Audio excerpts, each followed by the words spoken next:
میں قربانی کے سلسلے میں ایک گزارش کرنا چاہتا ہوں کہ آپ صلی اللہ علیہ وسلم کی ایک سنت ہے جو بہت کم جگہوں پر آپ کو سننے کو یا پڑھنے کو ملے گی۔ وہ یہ ہے کہ آپ صلی اللہ علیہ وسلم قربانی کتنے جانوروں کی کرتے تھے۔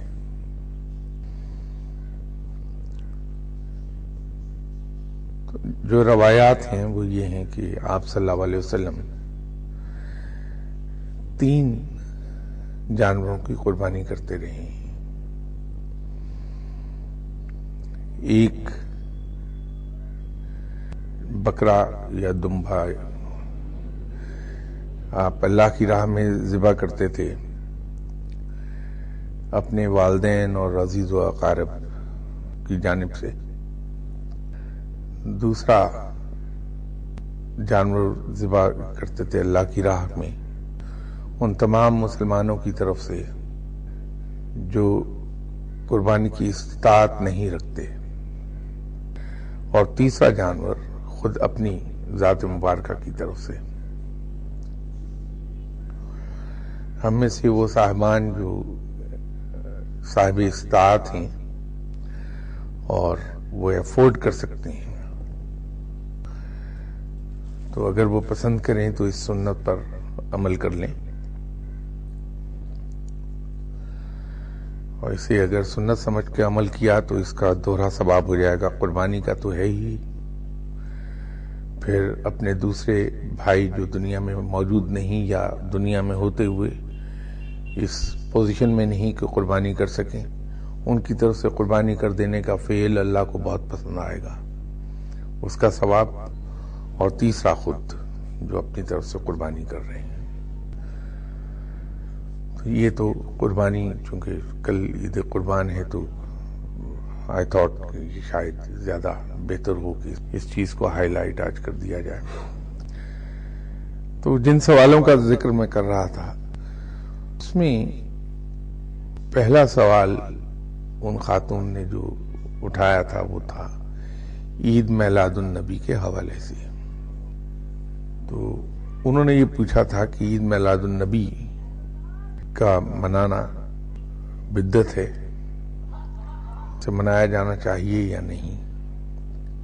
میں نے ہی یہی سوال لندن میں ایک مسجد میں مجھ سے کیا گیا تھا، تو میں نے وہاں بھی یہی گزارش کی تھی کہ ہم لوگ اپنے والدین، اپنے بچے، بہن بھائی، ان کی پیدائش کی خوشی میں سالگرہ کرتے رہتے ہیں، اور سالگرہ منانے کا طریقہ مختلف لوگوں کے یہاں مختلف ہے۔ کچھ لوگ اظہار تشکر کے طور پر غربا میں کھانا تقسیم کرتے ہیں، کچھ لوگ یتیموں کو کھانا کھلاتے ہیں، اور کچھ لوگ گھر پر معروف طریقے سے سالگرہ مناتے ہیں کہ کیک کاٹ لیا اور دوسری اس قسم کے تحفے تحائف کا تبادلہ۔ تو اگر کوئی شخص آپ صلی اللہ علیہ وسلم سے عقیدت رکھتا ہے، ان سے محبت کرتا ہے، اور وہ آپ صلی اللہ علیہ وسلم کی پیدائش کی خوشی منانا چاہتا ہے کہ یہ وہ دن ہے جس دن آپ صلی اللہ علیہ وسلم دنیا میں تشریف لائے، تو میرے علم کی حد تک یہ خوشی منانا برا نہیں ہے۔ البتہ اس کے اندر ایک چیز ضرور ہوگی کہ خوشی اس طریقے سے نہ منائی جائے جس میں مسلمان کا وقار مجروح ہوتا ہو، اس لیے کہ آپ صلی اللہ علیہ وسلم کو یہ بات قطعی طور پر ناپسند تھی کہ انسان بے وقار ہو جائے۔ رب کو بھی یہ بات سخت ناپسند ہے بے وقاری کی۔ دوسرا، چونکہ آپ صلی اللہ علیہ وسلم کا حکم ہے کہ راستے میں نہ رکو تاکہ دوسروں کا راستہ نہ رکے، تو اس انداز میں خوشی منائیے کہ راستے نہ رکیں، لوگوں کا سفر رکنے نہ پائے۔ تو اور دھوم دھڑکا چونکہ آپ صلی اللہ علیہ وسلم کو پسند نہیں، ڈھول بجانا اور گانا بجانا باجے، تو ایسی چیزوں سے پرہیز کر لیا جائے۔ اگر آپ صلی اللہ علیہ وسلم کی تشریف آوری کی خوشی میں یتامہ کو کھانا کھلا دیا جائے، غربا کو کھانا کھلا دیا جائے، یتیموں میں کپڑے بانٹ دیے جائیں، تو میرے خیال میں اس میں کوئی قباحت نہیں ہے۔ اور اگر نہیں کوئی مناتا تو یہ اس کی اپنی عقیدت اور محبت کا معاملہ ہے کہ کوئی کس درجے کا محبت اور پیار کرتا ہے اور اس کا اظہار کس طرح سے کرتا ہے۔ دوسرا سوال انہوں نے عرس کے سلسلے میں پوچھا تھا، اور اس روایت کو کوٹ کیا تھا جس میں آپ صلی اللہ علیہ وسلم نے فرمایا تھا کہ میری قبر پر میلہ نہ لگانا۔ اصل میں وہ میلہ، اس سے مراد یہ تھی کہ میری قبر پر ہر وقت اجتماع نہ رہے اور اس قسم کی تفریحات اور اس قسم کا سیلیبریشنز اور ایسی چیزیں نہ ہونے پائیں، اس سے منع فرمایا ہے، اور سجدوں سے منع کیا کہ اسے سجدگاہ نہ بنا لینا۔ عرس منانے کے پیچھے جو روح کام کر رہی ہے وہ در حقیقت کچھ اور ہے، اور عرس کو ہم منانے کسی اور طریقے سے لگے ہیں۔ عرس منانے کی روح تو یہ تھی کہ ایک بزرگ، ایک عالم یا ایک ولی اللہ جو دنیا سے جا چکے، ان کا درس و تدریس کا سلسلہ ان کے مر جانے سے منقطع ہو جاتا۔ چونکہ پرانے زمانے میں کتابیں لکھنا دشوار تھا، ہاتھ سے لکھی جاتی تھیں، ان کی طباعت اور بھی مشکل تھی۔ پھر یہ بھی ضروری نہیں کہ ہر ولی اللہ مصنف بھی ہو، تو اس کا طریقہ کار یہ لوگوں نے ایجاد کر لیا کہ جو ماننے والے اور عقیدت مند ہیں، ان کے شاگرد، مرید، وہ سال کے سال اکٹھے ہو جاتے ہیں۔ اس سے دو فائدے لیتے تھے وہ۔ ایک تو یہ ہے کہ لوگ جب بہت سے اکٹھے ہو گئے تو اپنی اپنی جگہ انہوں نے قرآن پاک پڑھ کے اس کا ثواب ان مرحوم کی روح کو پہنچایا۔ پھر جب اکٹھے ہوئے آپس میں تو ان بزرگ کی زندگی کی باتیں، وہ یادیں وہ تازہ ہونے لگتی ہیں، آپس میں گفتگو کرتے تھے۔ پھر جس نے جو بات ان بزرگ سے اپنی اپنی جگہ سنی ہوتی تھی وہ ایک دوسرے کو سناتے تھے، اس سے وہ تعلیم کا سلسلہ کسی حد تک جاری ہوتا تھا اور وہ ان کی تعلیمات تازہ ہوتی رہتی تھی۔ وقت گزرنے کے ساتھ ساتھ جیسا کہ ہمیشہ ہوتا ہے، یہ طور طریقے بدلتے چلے گئے اور وہ ایک میلے اور میلے ٹھیلے کا سا سما ہونے لگا اس پر۔ تو چونکہ عرس کی روح تعلیمات کو تازہ کرنا اور ان فراموش کردہ تعلیمات کو زندہ کرنا ہے، یہاں تک اور پھر اکٹھے ہو کر ایصال ثواب کے لیے قرآن خوانی کرنا، اللہ کا ذکر کر کے اس کا ثواب اس مرنے والے کی روح تک پہنچانا، اس جذبے کے ساتھ تو عرس صحیح ہے۔ لیکن اگر عرس کسی میلے کی شکل اختیار کر لے تو پھر وہ اتنی کوئی قابل تعریف بات رہتی نہیں۔ تیسرا انہوں نے نفلی عبادات کے بارے میں سوال اٹھایا تھا کہ نفلی عبادات باجماعت کی جانی چاہیے یا نہیں۔ تو میں پہلے بھی کسی نشست میں اس کا ذکر کر چکا کہ عبادات حد الوسع کوشش کی جائے کہ چھپا کے کی جائے، ان کا اظہار نہ ہونے پائے۔ تو بہتر ہے کہ تنہائی میں کی جائیں عبادات، لوگوں کے علم میں لائے بغیر، ما سوائے فرض نمازوں کی جو باجماعت پڑھی جانی چاہیے۔ سب فرض باجماعت پڑھ لیے جائیں، باقی گھر پہ بند کمرے میں، تاکہ کسی کے علم میں بھی آنے نہ پائے کہ آپ نماز پڑھتے ہیں، عبادت کرتے ہیں۔ تو نفلی عبادات کے بارے میں بھی یہی ہے کہ نفلی عبادات تو اور بھی ضروری ہے کہ ان کو تنہائی میں پڑھا جائے اور دوسروں سے چھپایا جائے تاکہ عبادت عبادت رہے، ریاکاری میں نہ جانے پائے۔ اسی ضمن میں ایک یہ عرض کر دوں کہ اس پر ایک زمانے سے اختلاف چلا آ رہا ہے اور مختلف مکاتب فکر کے لوگ مختلف رائے رکھتے ہیں کہ ذکر جو ہے نفلی عبادات میں ذکر سری ہو یا ذکر جہری، تو میں ذاتی طور پر مجھے یہ دعویٰ نہیں کہ میں صحیح ہوں یا دوسرے غلط ہیں، ایسی بات نہیں۔ ہر آدمی اپنی اپنی جگہ یقیناً درست کہتا ہوگا، لیکن میں ذاتی طور پر یہ سمجھتا ہوں کہ ذکر ہمیشہ انسان کو تنہائی میں کرنا چاہیے۔ تو تنہائی میں بیٹھ کے وہ خاموشی سے ذکر کرے یا جہری طور پر ذکر کرے بآواز بلند، وہ پھر بے معنی ہو جاتی ہے کہ کمرے میں آپ تنہا ہیں تو اگر اتنی آواز میں ذکر کریں کہ وہ کمرے میں پھیلے تو کوئی اس میں حرج نہیں، تو کمرے میں بیٹھ کے تو ذکر جہری کر لیجئے، اور ذکر سری کرنا چاہتے ہیں وہ زیادہ بہتر ہے۔ لیکن عبادات اور ذکر، وظائف اور اوراد، یہ سب تنہائی میں کیجئے اور کوشش کر لیجئے کہ آپ کے اہل خانہ کی نظر سے بھی یہ باتیں چھپی رہیں کہ آپ عبادت کرتے ہیں۔ جتنا اسے مخفی رکھیں گے اتنی ہی روحانی ترقی تیز ہوگی اور زیادہ جلدی ہوگی، اور جتنا لوگوں کی نظروں میں آئے گی یہ بات، وہ ترقی رکتی چلی جاتی۔ ناٹ دیٹ کہ میں یہ کہہ رہا ہوں کہ نظر لگ جائے گی لوگوں کی، ایسی بات نہیں ہے۔ میں تو ان چیزوں میں یقین ہی نہیں رکھتا، میرے نزدیک تو رب ہی رب ہے، بس سب کچھ رب ہے، تو وہ مالک ہے، سب سے طاقتور ہے۔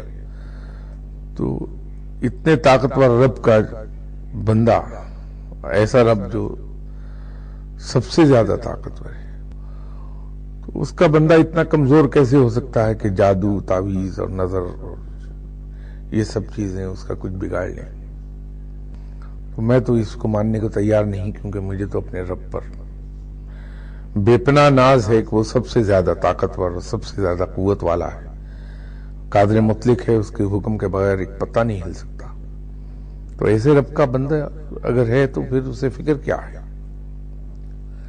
تو نظر کی فکر نہیں ہے، فکر یہ ہے کہ لوگ یہ دیکھ کر کے آپ عبادت گزار ہیں آپ کو سلام کرنے لگیں گے، اور رفتہ رفتہ آپ کو پیر بنا لیں گے کہ آپ کے گھٹنوں کو ہاتھ لگائیں گے۔ اس سے نفس پھلنے پھولنے بڑھنے لگتا ہے، اور اس سے انسان کے اندر تکبر کی سی کیفیت پیدا ہوتی ہے، وہی تباہی ہے۔ تو اس سے بچنے کا وہ جو میں ایک بار ذرا لائٹلی بات کرتے ہوئے کہہ رہا تھا کہ صاحب جب آپ حج کرتے ہیں تو اپنے نام کے ساتھ حاجی کیوں لگاتے ہیں؟ اگر حاجی لگانا ضروری ہے کہ آپ نے حج کیا ہے، ایک فرض عبادت پوری کر لی آپ نے اس لیے حاجی ہو گئے، تو زکوٰۃ اگر آپ دیتے ہیں تو اپنے نام کے ساتھ زکاتی بھی لگائیے، پھر نماز پڑھتے ہیں تو نمازی بھی لکھیے، تو روزہ رکھا ہے تو پھر روزہ دار پرماننٹلی لکھنا شروع کر دیجیے۔ تو وہ مقصد میرا یہ تھا کہ وہ تو ایک فرض عبادت ہم نے پوری کی، اس فرض عبادت کو پوری کرنے کا ڈھنڈورا ہم پیٹ رہے ہیں اپنے نام کے ساتھ لگا کے، جبکہ وہ تو کوئی کمال ہے ہی نہیں۔ ایک فرض جو پورا کیا تو کون سا کمال کیا؟ آپ نے اپنے ساتھ فیور کی، میں نے اپنے ساتھ فیور کی ہے فرض پورا کرنے کے بعد، کہ ایک ذمہ داری سے سرخرو ہو گیا، تو اس کو باعث فخر نہیں ہونا چاہیے۔ تو اسی طرح اگر آپ عبادات کو ظاہر کرنے لگیں گے اور لوگوں کے سامنے ذکر کریں گے تو پھر لوگ آپ کو اچھا کہہ کے وہاں تک پہنچا دیں گے کہ آپ کے دماغ میں یہ آنے لگے گا کہ آپ بہت نیک آدمی ہیں، اور جہاں یہ بات آئی کہ میں بہت نیک آدمی ہوں، تباہی کی طرف چلا گیا انسان۔ تو اس سے بچنے کا طریقہ یہی ہے. وہ جیسے ایک بار ایک نشست میں نے ذکر کیا تھا کہ جناب قبلہ مرشد صاحب ایک بار میرے ساتھ پشاور گئے تھے، تو رات ہم ہوٹل میں ٹھہرے. تو اگلے دن میں صبح فجر کی نماز پڑھ کے تو مرشد صاحب کے کمرے میں گیا یہ دیکھنے کہ رات ان کی کمفرٹیبل گزری یا نہیں. تو جاگ رہے تھے، وہ باتیں ہونے لگیں. تو وہ بتا رہے تھے کہ میں پشاور ایک لمبے عرصے کے بعد آیا ہوں، تو رات ملاقاتیں بہت آئیں. تو وہ اسی ضمن میں بات کر رہے تھے. تو کرتے کرتے اس ساری چیز کو روکا اور فرمایا کہ میں تمہیں ایک بات کہنا چاہتا ہوں کہ زندگی بھر اپنا ظاہر اس طرح کا بنائے رکھنا کہ کسی کو تمہارے باطن کی خبر نہ ملے. تو مقصد یہ تھا کہ ظاہر سے میں اس طرح کا نظر آؤں دنیا دار کہ کسی کو یہ کبھی شبہ بھی ہو نہ پائے کہ میں عبادت بھی کرتا ہوں. تو میری گزارش آپ سے بھی یہی ہے کہ اپنا ظاہر ایسا بنا رکھیے کہ آپ کی عبادات اور آپ کی پارسائی اور آپ کی نیکی کا کوئی ہلکا سا بھی کلو وہاں سے نہ ملنے پائے کسی کو. تو بات نفلی عبادات کی ہو رہی تھی. تو نفلی عبادات میرے اپنے سوچ کے مطابق خفیہ ہی رہنی چاہیے.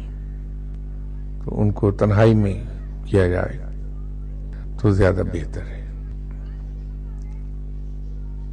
اس ضمن میں اگر کوئی سوال کرنا چاہیں تو.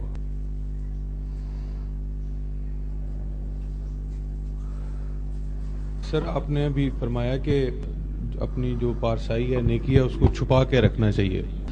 جب ہم کسی کی ہیلپ کرتے ہیں فائنینشلی یا اس کو کوئی اچھا مشورہ دیتے ہیں یا اس طرح سے جس میں عبادت انوالو نہیں ہے تو ڈیفینیٹلی اس دوسرے شخص کے ذہن میں ہمارا ایک امیج اچھا پیدا ہوتا ہے.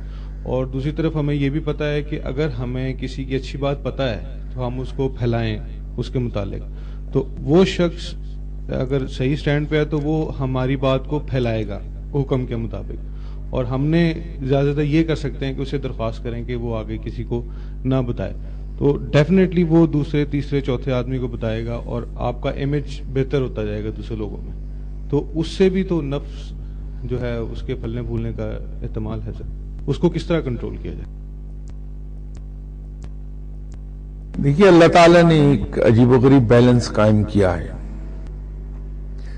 ایک طرف تو اس نے یہ حکم دیا کہ اگر آپ کسی کے ساتھ کوئی احسان کا سلوک کرتے ہیں نیکی کرتے ہیں تو اسے اس طرح سے چھپا کر کیجئے کہ وہ کسی اور کے علم میں آنے نہ پائے. دوسری طرف اس نے یہ حکم دیا کہ جو شخص تمہارے ساتھ نیک سلوک کرے اس کو تم پھیلاؤ. آپ اپنے طور پر دوسروں کے ساتھ بھلائی اور احسان کا سلوک اس انداز میں کریں. میں محاورتاً کہہ رہا ہوں کہ خود آپ کو نہ پتہ چلنے پائے کہ آپ نے کسی سے کوئی نیک سلوک کیا ہے. باقی یہ رب پر ہے کہ رب اگر آپ کے اس نیک کام کو قبول فرما رہا ہے اور وہ نیکی کی خوشبو کو پھیلانا چاہتا ہے لوگوں میں آپ کی نیکی کی تو وہ اس کو کرنے دیجئے. وہ بہتر جانتا ہے کہ کیا کرنا ہے. لیکن آپ اپنے طور پر حد الوسع کوشش کر لیجئے کہ جب آپ کسی کے ساتھ بھلائی کا سلوک کریں تو وہ اس انداز میں ہو کہ خدا آپ کی اپنی ذات کو پتہ نہ چلنے پائے کہ آپ نے کسی سے سلوک کیا ہے. دوسرا کیا کر رہا ہے وہ ہمارا پرابلم نہیں، وہ اللہ پہ چھوڑ دیجئے کہ وہ کیا کرنا چاہتا ہے. جب ایکسپلین کرتے ہوئے یہ فرمایا کہ 2 قسم کے ذکر اذکار ہیں، سر ان کو ذرا تھوڑا سا ایکسپلین کر دیں گے؟ ذکر سری اور ذکر جہری کی بات ہے. اصل میں ذکر سری اس کو کہتے ہیں جو چھپی ہوئی چیز ہے.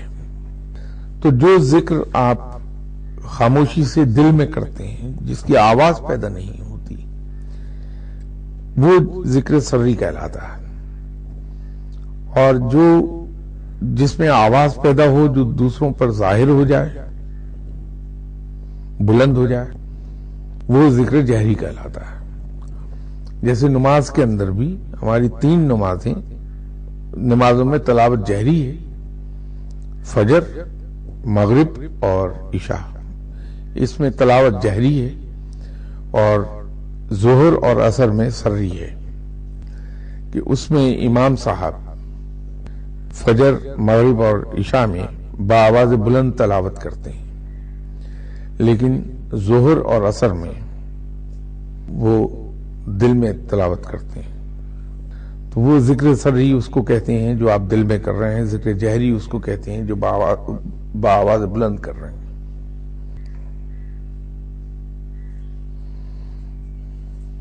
سر، آپ نے اپنی پچھلی کسی گفتگو میں فرمایا تھا کہ ویسے تو ہم جتنی جی چاہیں عبادات کر لیں، لیکن اگر ہم کسی خاص طرز زندگی گزارنا چاہتے ہیں اور اپنے رب کا قرب حاصل کرنا چاہتے ہیں تو ایک خاص طرز زندگی ہمیں اپنانا ہوگا اور ایک خاص ڈھب پر زندگی گزارنی ہوگی اور اپنے مرشد کی ہدایات کے مطابق ذکر اور عبادت کرنی ہوگی.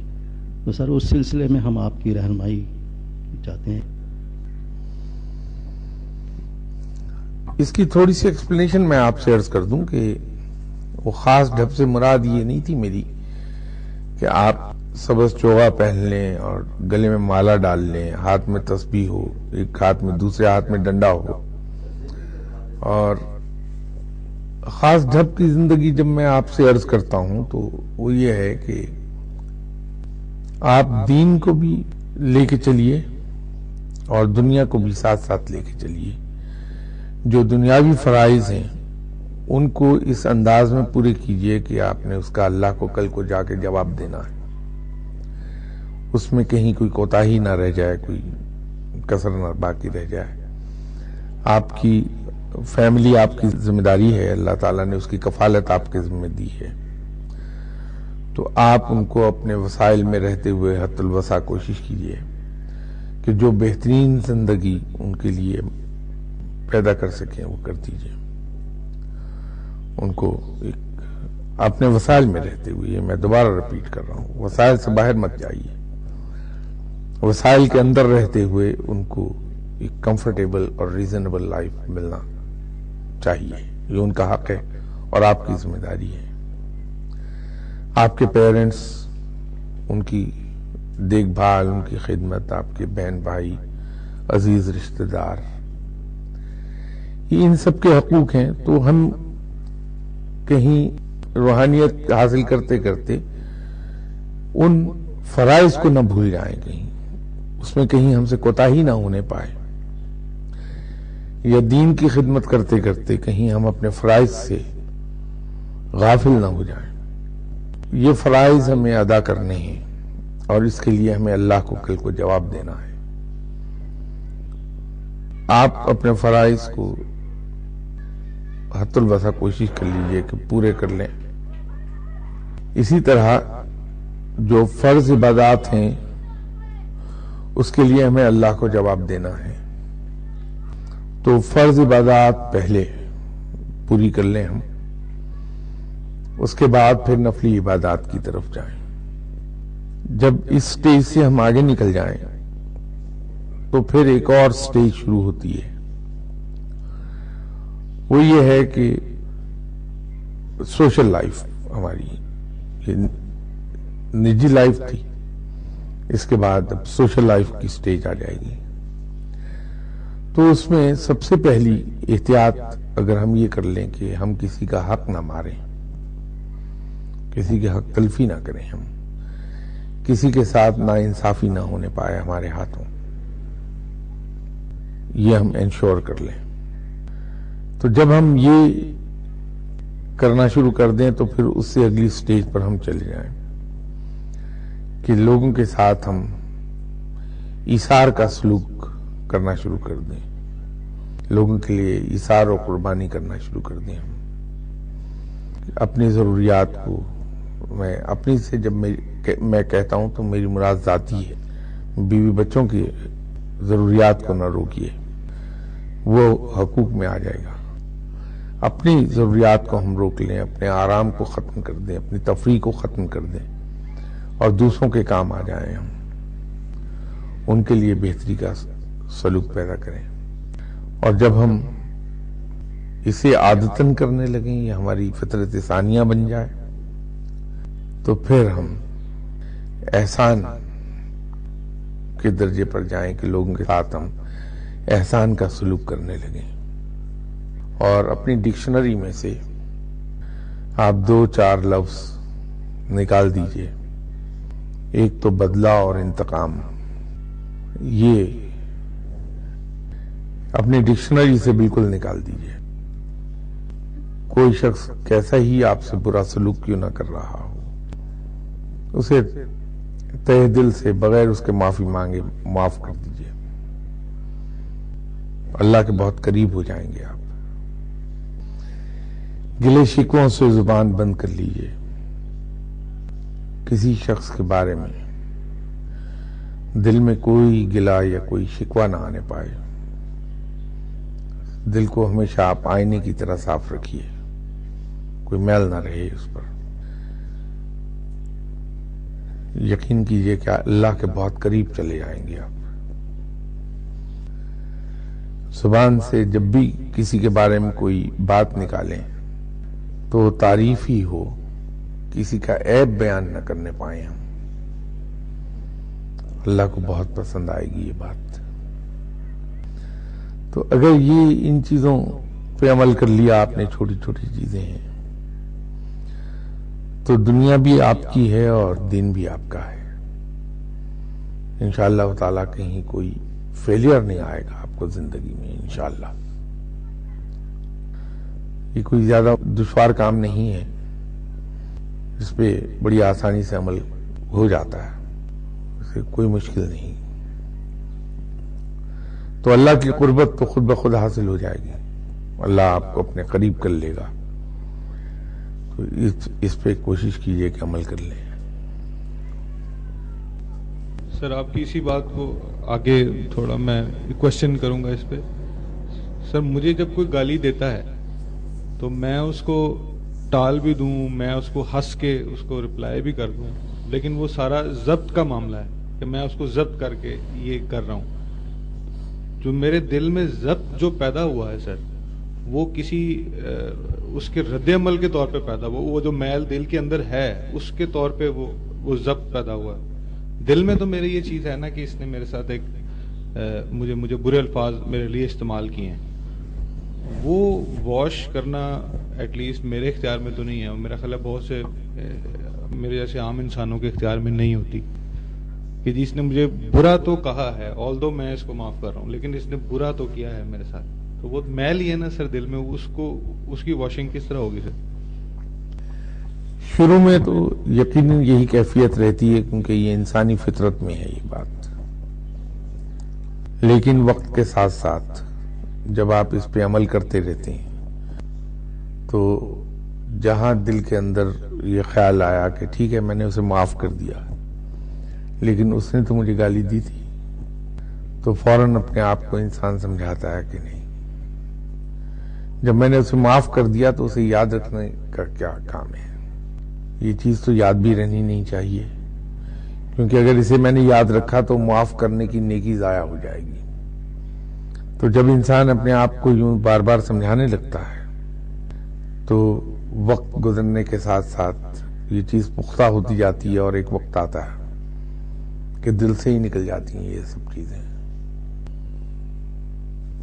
سر بعض اوقات ہم زندگی میں کوئی کام شروع کرتے ہیں اور اس کام کو ختم کرنے کی اور ٹارگٹ اچیو کرنے کی جستجو میں لگے رہتے ہیں. ایٹ دا اینڈ رزلٹ جو ہے ہماری خواہشات کے برعکس نکلتا ہے، اور اس وقت ہمیں احساس ہوتا ہے کہ جو رکاوٹیں ہمیں پیش آ رہی تھیں اس کام کے سلسلے میں، وہ کچھ سگنل تھے رب کی طرف سے، انڈیکیشنز تھی کہ ہمارا اپنا راستہ تبدیل کر لیں یا اس کام کو چھوڑ دیں. تو سر ان انڈیکیشنز کو، ان سگنل کو کیسے سمجھا جائے یا اپنی جستجو میں اور ان سگنل میں کس طرح تمیز کی جائے؟ دیکھیے، کسی گزشتہ نشست میں اس پہ بڑی تفصیل سے گفتگو ہوئی تھی ہماری کہ کوئی بھی قدم اٹھانے سے پہلے ہمیں یہ چاہیے کہ ہم ایک تو مشورہ کر لیں جن کو ہم سمجھتے ہیں کہ وہ لوگ صاحب عقل ہیں، ہم سے زیادہ تجربہ کار ہیں، ہم سے زیادہ شعور رکھتے ہیں، ہم سے زیادہ تعلیم ہے ان کے پاس، ہم ان سے مشورہ کر لیں۔ دوسری چیز یہ ہے کہ جو اللہ تعالیٰ نے ہمیں عقل عطا فرمائی ہے اور جو ذہنی صلاحیتیں عطا فرمائی ہیں، ہم انہیں بروئے کار لاتے ہوئے معاملے کے تمام پہلوؤں پر غور کر لیں اور اس کے بعد پھر کوئی ایک فیصلہ کریں۔ اور جب ہم ایک فیصلہ کر لیں تو پھر بڑی مضبوطی سے اس پہ جم جائیں اور جو اللہ نے ہمیں جسمانی قوتیں عطا فرمائی ہیں اور ذہنی قوتیں عطا فرمائی ہیں، ان سے بھرپور طریقے سے کام لیں اور اپنی پوری کوشش کر لیں اس معاملے کو نمٹانے کی۔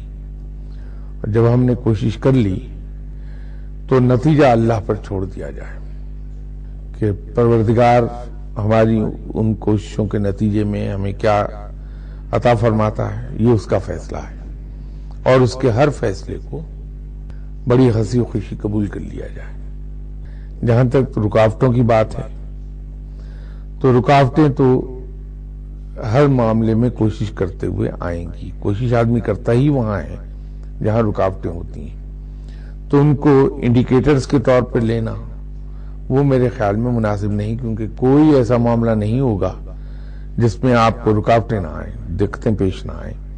تو اگر ہم نے ان رکاوٹوں اور دقتوں کو ایز انڈیکیٹرز ریڈ کرنا شروع کر دیا تو پھر تو ہم ہاتھ پہ ہاتھ دھر کے رہ گئے، ہر معاملے میں جہاں دقت آئی اس کو وہیں ڈراپ کر دیا کہ نہیں صاحب یہ تو اللہ کو منظور نہیں۔ تو یہ چیز مناسب نہیں ہے، وہ بے عملی کی طرف لے جائے گی ہمیں۔ تو کوشش ہم پر فرض ہے، وہ بھرپور کوشش کی جانی چاہیے اور اس میں فزیکل ایفرٹ کے ساتھ ساتھ انٹلیکچوئل ایفرٹ اور عقل کا استعمال اور مشورہ یہ ضرور استعمال کیجیے۔ یہی مومن کی نشانی ہے، مومن اپنے دنیاوی معاملات کو اسی ترکیب سے نمٹاتا ہے۔ تو انشاءاللہ نیکسٹ سنڈے پر ملاقات ہوتی ہے آپ سے۔